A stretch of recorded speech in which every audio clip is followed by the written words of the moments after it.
নারীরা যারা বোরকা মেইনটেইন করে, যারা বোরকা পরে, যারা হিজাব মেইনটেইন করে, নিকাব মেইনটেইন করে, তারা এই বোরকা পরেও জাহান্নামে যাবে যদি তারা 6টি নিয়ম না মানে। জোরে বলেন, কয়টি নিয়ম? 6টি নিয়ম যদি কোনো নারী বোরকা পরার পরেও না মানে, সে হবে কনফার্ম জাহান্নামী। ঠিক কিনা বলেন? আল্লাহ তাআলা হাবিবের মাধ্যমে জানিয়েছেন, নবী করিম সাল্লাল্লাহু আলাইহি ওয়াসাল্লাম বলেছেন, যেই নারী নিজের রূপকে ঢেকে রাখে, নিজের রূপকে পরপুরুষের সামনে শো করে না, প্রদর্শন করে না, তাকে আল্লাহ তাআলা নিজেই ভালোবাসেন। সুবহানাল্লাহ পড়ে। তবে নারীরা বোরকা পরলেই হবে না, 6টা নিয়ম মানতে হবে। 1, স্টে ইনডোরস।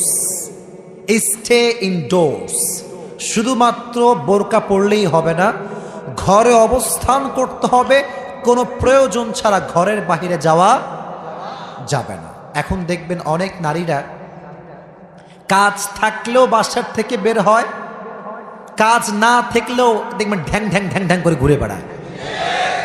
এরকম মেয়ে আছে না নাই? ওয়াকরনা ফি বুয়ুতিকুন্না ওয়ালা তাবাররাজনা তাবাররুজাল জাহিলিয়াতিল উলা। আল্লাহ তাআলা বলছেন, হে নারীরা, তোমরা ঘরে অবস্থান করো, জাহিলি যুগের নারীর মতো তোমাদের স্বভাব আর চরিত্র হওয়া যাবে না। চিল্লায় কোন ঠিক কিনা? ঘরে থাকতে হবে 1 নাম্বার। শুধু বোরকা পরলেই হবে না, কোনো প্রয়োজন ছাড়া ঘরের বাহিরে নারীরা বের হবে। প্রয়োজন থাকলে সেটা ভিন্ন ব্যাপার, কিংবা কোথাও ঘুরতে যাবেন স্বামীর সঙ্গে, দ্যাটস ডিফারেন্ট। বাট কিছু কিছু মেয়ে দেখবেন সকালেও বের হয়, বিকালেও বের হয়, রাত 12টার সময়ও ঘুরে বেড়ায়। বলে যে কেন বাহিরে এসেছো? বলে জানি না। বলে কেন জানো না? বলে তাও জানি না। এরকম মেয়ে আছে না নাই? তাহলে ঘরে থাকার দরকারটা আছে না নাই?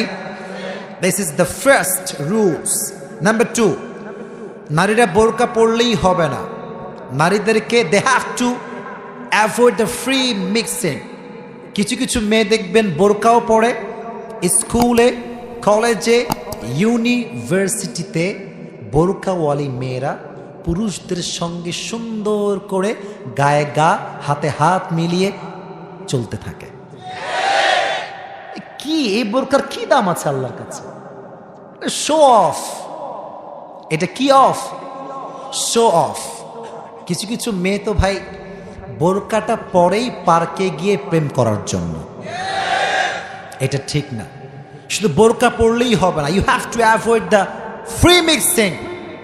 কোন নারী যদি চেহারা ঢাকে, হাত ঢাকে, মুখ ঢাকে, চোখ ঢাকে, আর সেই নারী যদি পুরুষদের সঙ্গে অবাধে চলামেশা করে, আল্লাহর কসম এই পর্দার দাম আল্লাহর কাছে 4 আনা পয়সাও হতে পারে না।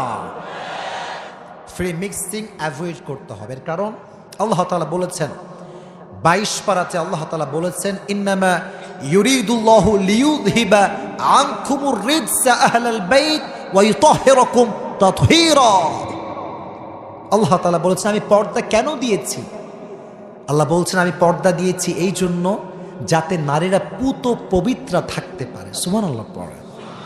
এখন যদি কোনো নারী পর্দায় থেকে ফ্রি মিক্সিংয়ে ঘুরে বেড়ায়, সে কি আসলে পবিত্র আর থাকতে পারবে? 2 নাম্বার রুলস, যে নারীরা ফ্রি মিক্সিংকে অ্যাভয়েড করবে, তবেই তার বোরকার মূল্য বাড়ায় দিবে একজন। তিনি কে?